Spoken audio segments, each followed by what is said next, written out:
요단 서쪽에 아모리 사람의 모든 왕들과 해변의 가나안 사람의 모든 왕들이 여호와께서 요단 물을 이스라엘 자손들 앞에서 말리시고 우리를 건너게 하셨음을 듣고 마음이 녹았고 이스라엘 자손들 때문에 정신을 잃었더라.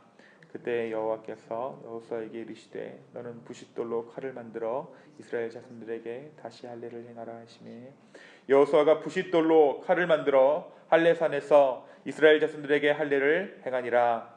여호수아가 할례를 시행한 까닭은 이것이니 애굽에서 모든 백성 중 남자 곧 모든 군사는 애굽에서 나온 후 광야길에서 죽었는데 그 나온 백성은 다 할례를 받았으나 다만 애굽에서 나온 후 광야길에서 난 자는 할례를 받지 못하였음이라. 이스라엘 자손들이 여호와의 음성을 청종하지 아니하므로 여호와께서 그들에게 대하여 맹세하사 그들의 조상들에게 맹세하여 우리에게 주리라고 하신 땅 곧 젖과 꿀이 흐르는 땅을 그들이 보지 못하게 하리라 하시매 애굽에서 나온 족속 곧 군사들이 다 멸절하기까지 40년 동안을 광야에서 헤매했더니 그들의 대를 잇게 하신 이 자손에게 여호수아가 할례를 행하였으니 길에서는 그들에게 할례를 행하지 못하였으므로 할례 없는 자가 되었음이었더라. 또 그 모든 백성에게 할례 행하시기를 맺힘에 백성이 그 진중 각 처소에 머물며 낫기를 기다릴 때에 여호와께서 여호수아에게 이르시되 내가 오늘 애굽의 수치를 너희에게서 떠나가게 하였다 하였으므로 그곳 이름을 오늘까지 길갈이라 하느니라. 이스라엘 자손들이 길갈에 진치었고 그 14년에는 여리고 평지에서 유월절을 지켰으며 유월절 이틀날에 그 땅의 수산물을 먹되 그날에 무교병과 볶은 곡식을 먹었더라. 또 그 땅의 소산물을 먹은 다음 날에 만나가 그쳤으니 이스라엘 사람들이 다시는 만나를 얻지 못하였고 그 해에 가나안 땅의 소출을 먹었더라. 아멘. 우리가 이 시간 함께 여호수아서 5장 1절에서 12절의 말씀을 묵상합니다. 우리가 지난 4장의 말씀을 통해서 4장까지의 말씀을 통해서 하나님께서 뭐라고 말씀하시냐면 요단강을 이제 건넌 후에 길갈에 기념비를 세워라. 하나님께서 명령하세요. 그래서 각 지파별로 돌 하나씩을 짊어지고 나오게 해서 그 돌들로 하여금 하나님을 기념하라 라고 명령하십니다. 길갈에 세워진 돌들은 이스라엘의 후손들이 하나님의 인도하심을 기억하는 중요한 장소가 되어집니다. 후대에 하나님의 은혜, 후대의 자손들이 저 돌이 무엇입니까? 라고 물었을 때 그들의 아버지들이 하나님의 인도하심으로 우리가 이 땅 가운데 오게 되었다. 그것을 가르치기 위해서 하나님께서 그것 가운데 돌을 세우게 하세요. 기념비를 세우게 하십니다. 한편 이제 오늘 말씀은 이스라엘 백성들이 요단강을 건넜다는 소식을 전해 들은 이방 족속의 반응을 시작으로 오늘 말씀이 시작됩니다. 뭐라고 기록되어져 있습니까? 그들의 마음이 녹았고 이스라엘 자손들 때문에 정신을 잃었더라. 이스라엘 백성들이 하나님의 정말 인도하심으로 요단의 물을 멈추게 하셨으므로 그들이 요단을 건넜다는 소문을 듣고 그들은 정신을 잃을 정도의 충격을 받았습니다. 단순히 하나의 민족이 그들을 향해 오는 것이 아니라 라합이 이야기했던 것처럼 홍해를 갈랐던 하나님의 임재가 충만한 하나님과 함께하는 하나님의 군사가 그 땅에 당도했음을 그들이 알았기 때문에 오기도 전에 그들이 혼비백산한 것입니다. 그들의 마음은 녹아질 수밖에 없었습니다. 우리가 진짜 복음을 전하면 그 사람의 마음은 녹아질 수밖에 없습니다. 진짜 하나님이 임하자 그들의 마음이 녹았어요. 한편 하나님께서 오늘 이 길갈에서 이스라엘 백성에게 할례를 행하라고 명하십니다. 모세의 세대들은 전부 할례를 받았지만 그들은 광야에서 모두 죽었습니다. 한편 광야에서 태어난 여호수아 세대들은 할례를 받지 못했습니다. 광야의 여건상 할례를 할 수 없었고 또 나그네된 그들의 신세를 하나님께서 이해해 주셨기 때문에 그들은 할례를 받지 않은 채 광야의 여정을 진행할 수 있었습니다. 하지만 이제 요단을 건너 길갈에 이르자 하나님은 그들에게 할례를 명령하세요. 이제 할례를 받을 때가 되었다라는 것입니다.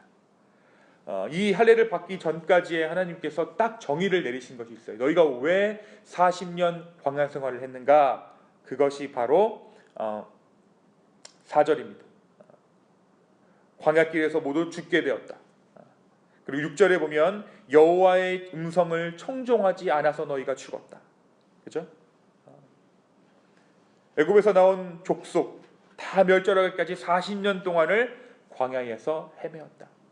우리가 이것을 나중에 해석하다 보니까 광야에서의 시간이 훈련이다, 뭐 이런저런 말로 이것들을 우리가 수식하지만 하나님 관점에서 딱 일명요연하게 정리해 주신 거예요. 너희가 나의 말에 순종하지 않아서 헤맸다.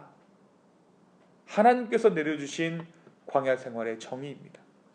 그리고 그들의 정체성이 무엇입니까? 할례 없는 자다. 광야에서 40년 동안 그들이 어떠한 존재가 되었는가? 하나님의 약속의 존재가 아니라 그들이 정말 자여인으로서 이방인처럼 할례 없는 자가 되었다. 이제 이 길갈에서 나와 약속을 다시 맺자. 그것의 징표로 너희의 몸속에 할례를 받아야 한다. 이 길갈에서 이스라엘 백성들은 할례를 받습니다. 이들이 할례를 마치고 진중에 기다릴 때에 하나님은 그들이 애굽에서 종살이했던 수치를 모두 거두어 가셨다라고 말씀하세요. 그리고 굴러간다라는 뜻에서 이 땅의 이름을 길갈이라고 칭하십니다. 굴려보냈다, 모든 수치를 굴려보냈다, 거두어 가셨다라는 뜻입니다. 하나님께서는 할례를 통해서 이제 그들이 한 국가를 이루고 살아가기 위해 하나님의 거룩한 백성으로 부르심 받았다는 사실을 잊지 않게 하기 위해서 하나님께서 조치를 취하십니다. 그들의 몸 가운데 할례를 행하신 것이에요. 또 한 가지 재미있는 말씀이 오늘 말씀을 통해 전해집니다. 무엇입니까? 그들이 가나안 땅에 들어가서 가나안 땅의 소출을 먹을 수 있게 되니까 광야에서 그들이 먹었던 만나가 그친 것이에요. 14일날 그달 14일에 유월절을 거룩히 지키고 그 땅의 소출을 먹은 그 다음날 만나가 멈추었다라고 오늘 말씀은 기록하고 있습니다. 사랑하는 기쁨의 교회 여러분, 오늘 말씀은 우리에게 무엇을 말해주고 있을까요? 저는 제 오늘 말씀을 이렇게 묵상하면서 하나님께서 모든 것을 확실하게 하고 계신다라는 생각을 했어요. 아까도 말씀드렸지만 우리 측면에서 훈련받았다, 광야의 생활들을 이런저런 측면으로 우리가 해석하고 물론 그런 측면들이 있지만 하나님께서 정확하게 말씀하세요. 너희가 나의 음성을 듣지 않아 모든 사람들이 광야에서 죽었고 너희는 광야에서 헤맨 것이다. 하나님은 모든 것을 세밀하게 바라보시고 확실하신 하나님이십니다. 오늘 말씀에서는 또 하나님께서 이스라엘 백성들이 가나안 땅에 들어가기 전에 할례를 받게 하세요. 여러분이 할례를 받는 것은 작은 일인 것 같지만 이 할례는 하나님의 백성을 몸에 새기는 중요한 일이었던 것이에요. 우리가 그래서 하나님께 받은 작은 것이라도 무시할 수 없는 것입니다. 왜냐하면 그 징표가 나와 하나님과의 관계를 설명하고 있기 때문이에요.